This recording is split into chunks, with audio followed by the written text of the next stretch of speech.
speak on if we have more instances like that in the future if Kamala Harris gets voted? Yeah, it's a great. First of all, thank you for coming up to the mic. And I want to try to win you over as a liberal for Donald Trump. So you're going to give me a chance, okay? I will, sir. All right, okay. That is a true open mind. So I appreciate that.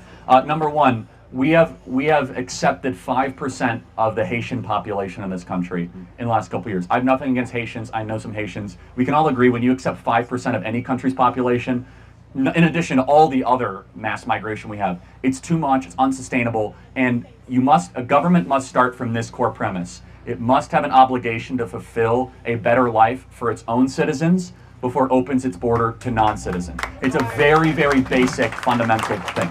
And as I said earlier, everybody in this audience is seeing their future worse off than their parents for the first time since George Washington. That's a big deal. Usually, at least kids are as good, if not better, than their parents, and we have that broken. As far as Donald Trump goes, there are 3 things I want you to think about when voting for Trump. Number 1, home ownership. I imagine you want to own a home sometime in your life, right? Yes, sir. All right, in order to own a home, you would have to make $125,000 a year right now just to be able to get the mortgage. That doesn't count your medical expenses, your student debt expenses, your credit card expenses. When Trump was president, it was $75,000 a year. We were building millions of new homes, incomes were going up.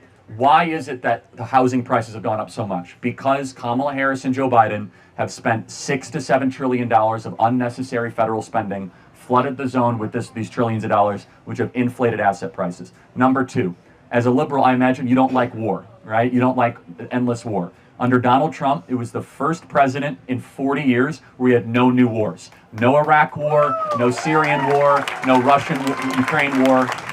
Under Joe Biden and Kamala Harris, we have the Russian-Ukrainian war that we've spent $250 billion on. We have the terrible situation in Israel and Gaza. I'm very pro-Israel. We can all agree, though, not a good situation, though, right? Not favorable. It's just bad. A lot of human suffering. Not